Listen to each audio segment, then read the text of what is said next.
सबसे पहले तो वो ईमेल पढ़ लेते हैं जिसकी वजह से सब जगह कंफ्यूजन क्रिएट हो गई है। देखिए ये ईमेल आज जेम की तरफ से सबको भेजा गया है और साथ ही साथ जेम ने इस नोटिफिकेशन को अपने लैंडिंग पेज पे भी डाला है, वहां जाके भी आप इसे पढ़ सकते हो।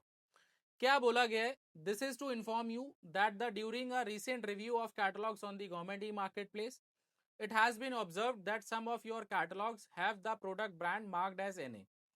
मतलब ये बताया गया है कि हमने आपके प्रोफाइल में जितने भी प्रोडक्ट अपलोडेड हैं उनको चेक किया है और उसमें हमने पाया है कि आपने जो कुछ कैटलॉग है ना वो under the brand name of NA upload कर रखा है। NA मतलब नॉट एप्लीकेबल और नॉट अवेलेबल। अच्छा, इसके ऊपर भी बाद में आऊंगा, पहले नीचे पढ़ लेते हैं।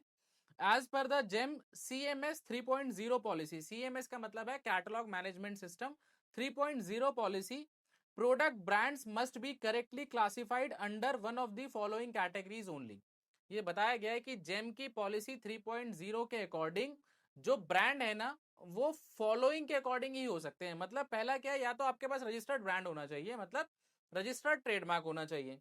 दूसरा है अनरजिस्टर्ड ब्रांड। अनरजिस्टर्ड ब्रांड मतलब आपका कोई ब्रांड तो है, मतलब आपको ट्रेडमार्क सर्टिफिकेट नहीं मिला, मतलब आपका एक ब्रांड है जिसके लिए आपने अप्लाई किया हुआ है इंटेलेक्चुअल राइट्स के लिए, लेकिन वो अभी रजिस्टर्ड स्टेज में नहीं गया, तो उसे अनरजिस्टर्ड बोला जाता है। तीसरा ऑप्शन है अनब्रांडेड प्रोडक्ट। अनब्रांडेड प्रोडक्ट मतलब जहां पे आप बोलते हो कि भैया मेरे पास कोई भी ब्रांड नहीं है। अब ये ऑप्शन आते कहां से, ये भी मैं आपको आगे जाके एक बार बताऊंगा कि ये तीन ऑप्शन आपको मिलते कहां हैं। अच्छा, उसके बाद क्या बोला गया है कि in view of this requirement all catalogues carrying the NA brand classification have been flagged और for correction. You are requested to create fresh catalogs for these products with the appropriate brand classification as per CMS 3.0 guidelines. Ensure that all mandatory product attributes are correctly filled in the new catalog। ये बताया गया है कि भैया अब आप जितने भी कैटलॉग आपने NA के अंडर बना रखे हैं ना उनको आप दोबारा से सही ब्रांड के अंदर बनाइए। चलो इसके ऊपर भी बाद में आएंगे कि भाई ये जो NA है ना ये पैदा कहां से होता है और ये आता कहां से है। फिर उसके बाद है please note that the existing catalogues marked with NA brand will be removed from the government e market place post 12 जनवरी 2026। ये बड़ा बॉम्ब है। ये बॉम्ब क्या है, ये बताया क्या है कि जितने भी product government e market place के ऊपर NA के अंडर लिस्टेड हैं वो सारे रिमूव कर दिए जाएंगे 12 जनवरी 2026 के बाद। मतलब पीक टाइम है बिजनेस का, जनवरी फरवरी मार्च इस टाइम पे बिजनेस पीक पे होता है। और जेम ने ये बोल दिया है कि भाई अनब्रांडेड जो प्रोडक्ट्स है ना ये सारे रिमूव कर दिए जाएंगे 12 जनवरी के बाद। अब जिसने भी ये ईमेल को ड्राफ्ट किया है ना, या फिर जिसने भी ये ईमेल को शूट किया है, या फिर जिसने भी इस लैंग्वेज को लिखा है, मुझे ऐसा लगता है इसमें थोड़ी सी करेक्शन की जरूरत है। या तो आपको ना ये ईमेल खाली ओईएम्स को भेजनी चाहिए थी, क्योंकि ये जो NA वर्ड है ना ये NA वर्ड कहीं पे भी मैनुअली टाइप नहीं किया जाता। ये NA वर्ड जब आप किसी भी कैटेगरी के अंदर प्रोडक्ट अपलोड करते हो तो वहां पे जेम की तरफ से बाय डिफॉल्ट अनब्रांडेड का ऑप्शन दिया जाता है। NA तो कोई सेलेक्ट करता ही नहीं है जब भी कोई प्रोडक्ट अपलोड करता है, वहां पे अनब्रांड का ऑप्शन मिलता है और अनब्रांड को सेलेक्ट करके ही प्रोडक्ट अपलोड करा जाता है और एज अ रिजल्ट वो मार्केट में NA के अंडर जाता है। तो जितने भी रीसेलर्स ने प्रोडक्ट अपलोड कर रखे हैं किसी ने भी NA करके नहीं किया, क्योंकि मैनुअल एंट्री का तो वहां पे ऑप्शन ही आप लोगों ने नहीं दे रखा। आइए आपको स्क्रीन पे ले जाता हूं और समझाता हूं कि ये प्रॉब्लम किस डायरेक्शन में जा रही है। देखिए ये गवर्नमेंट ई मार्केट प्लेस है। गवर्नमेंट ई मार्केट प्लेस की किसी भी कैटेगरी को जब आप ओपन करते हो चाहे वो Q3 है और Q4 है। देखिए क्वाड्रेंट 1 और क्वाड्रेंट 2 को तो मैं ले ही नहीं रहा, क्योंकि क्वाड्रेंट 1 और क्वाड्रेंट 2 में रीसेलर को कैटलॉगिंग के तो राइट्स ही नहीं है। वहां पे कैटलॉग खाली ओईएम बना सकता है, एज अ रीसेलर आप वहां पे कैटलॉग नहीं बना सकते। अब Q3 कैटेगरी के अंदर जब आप जाते हो, अब जैसे ये Q3 कैटेगरी है, Q3 कैटेगरी को मैंने ओपन किया, Q3 कैटेगरी है, ऊपर आपने देख लिया, ठीक है। अब जब आप इस कैटेगरी के अंदर सेल इन दिस कैटेगरी में जाते हो, जब आपको कोई भी नया product government e market place के ऊपर अपलोड करना है एज अ रीसेलर, तो आप क्या करते हो, सेल इन दिस कैटेगरी में जाते हो और यहाँ पे आपको ऑप्शन दिया जाता है ब्रांड एंड ओईएम का। ब्रांड एंड ओईएम के जब इस पे आप क्लिक करते हो ना तो यहाँ पे आपको वो ब्रांड देखने को मिलते हैं, वो ब्रांड देखने को मिलते हैं जो इस कैटेगरी में रजिस्टर्ड हैं या फिर जिन्होंने अपना ब्रांड अप्रूवल करवा रखा है।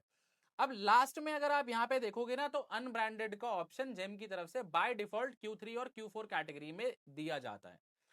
अब जो भी प्रोडक्ट आप अनब्रांडेड को सेलेक्ट करके अपलोड करते हो, मतलब यहाँ पे आपने सेलेक्ट किया है अनब्रांडेड, जब वो प्रोडक्ट मार्केट में पब्लिश हो जाता है ना, तो वो यहाँ पे मेक एंड मॉडल में जाके एज अ एनए दिखता है, वहां पे तो अनब्रांडेड आता ही नहीं है। तो ये किसी रीसेलर की गलती थोड़ी है, ये तो जेम को खुद देखने वाली बात है, ये तो जेम के सिस्टम में कोई गलती है भाई, वो ठीक करने की जरूरत है। इसमें रीसेलर क्या करेगा? यहाँ पे आप देखोगे लेफ्ट हैंड साइड पे जितने भी प्रोडक्ट हैं, ये जो एनए में प्रोडक्ट अपलोडेड हो रखे हैं या फिर अपलोड किए गए हैं, ये एनए का ऑप्शन तो यहाँ पे है ही नहीं ना। और यहाँ पे कोई मैनुअल एंट्री, अगर मैं यहाँ पे एनए लिखना चाहूँ, एनए तो मुझे लिखने ही नहीं देता सॉफ्टवेयर। तो ये रीसेलर्स ने थोड़ी गलती करी हुई है, ये तो जेम के अंदर मिस्टेक है, उसको आप करेक्ट करिए। या तो जितने भी प्रोडक्ट एनए में हो रखे हैं उनको आप रीनेम कर दीजिए एज अनब्रांडेड। अच्छा, अब आता हूं मैं वापस ये तीन चीजों के ऊपर, जो तीन चीजें बताई गई हैं कि भैया registered brand, unregistered brand, unbranded product, इनमें से किसी में आपको करना है। अब ये ऑप्शन कहां से आते हैं ये भी आपको समझाता हूं।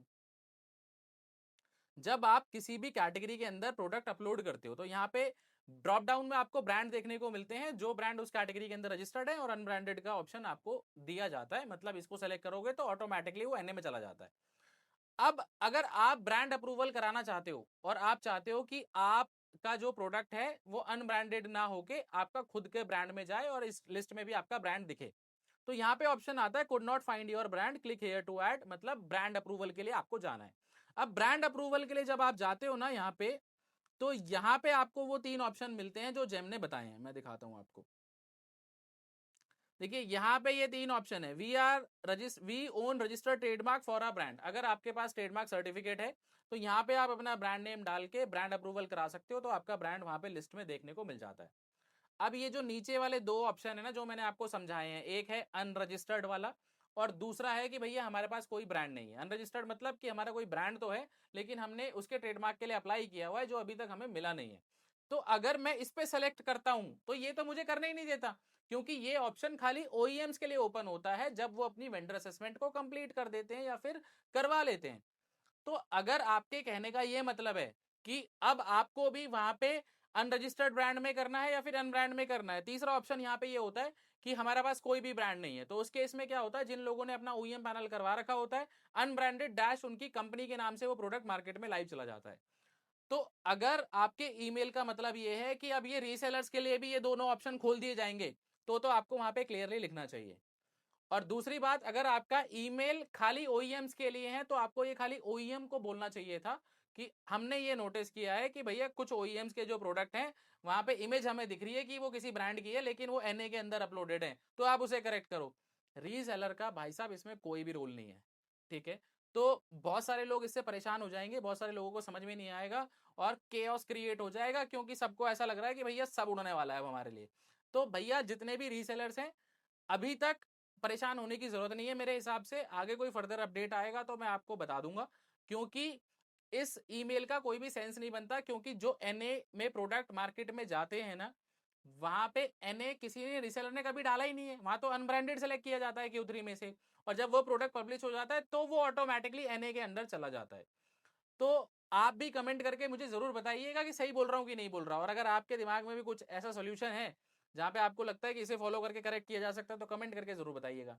और अगर इस वीडियो को कोई भी जेम ऑफिशियल देख रहा है या फिर जेम की टीम से कोई देख रहा है तो शायद मैं अपनी बात समझा पा रहा हूँ कि यहाँ पे रीसेलर का कोई भी मिस्टेक नहीं है, रीसेलर ने कोई भी गलती नहीं करी है। रीसेलर जब भी प्रोडक्ट अपलोड कर रहा है तो यहाँ पे ये अनब्रांडेड को सिलेक्ट करके कर रहा है, और जब वो प्रोडक्ट मार्केट में पब्लिश हो जाता है तो वो अपने आप ही एनए के अंदर चला जाता है। तो मैनुअल एंट्री का तो यहाँ पे सवाल ही पैदा नहीं होता, ये पूरा सिस्टम ऑटो जनरेटेड है, आप लोगों ने किया हुआ है। तो इसमें करेक्शन की जरूरत है, या तो इस सिस्टम में करेक्शन की जरूरत है या तो वो ईमेल में करेक्शन की जरूरत है जो कि कंफ्यूजन क्रिएट कर रहा है। तो कुल मिला के ये जो प्रॉब्लम है ना, ये रीसेलर के हाथ की बात है ही नहीं, रीसेलर चाह के भी इसे ठीक नहीं कर सकता। वो आपके ईमेल को फॉलो करके अगर एज अ अनब्रांडेड प्रोडक्ट दोबारा अपलोड भी करेगा तो वापस एनए में ही तो जाएगा भाई साहब वो, क्योंकि आपने सिस्टम ही वही बना रखा है। तो कुल मिला के रीसेलर्स को अभी के लिए परेशान होने की जरूरत नहीं है। नया कोई अपडेट आएगा या फिर जेम की तरफ से कोई नोटिफिकेशन आएगी तो मैं आपको बता दूंगा।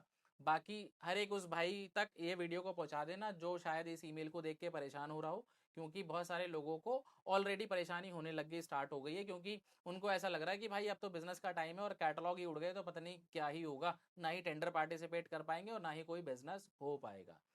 तो अगर कोई नया अपडेट आएगा तो जरूर मिलेंगे। आज का वीडियो मेरा आज की ईमेल के ऊपर था, कमेंट करके अपनी राय जरूर बताना। जल्दी मिलेंगे नई वीडियो के साथ। Thank you so much.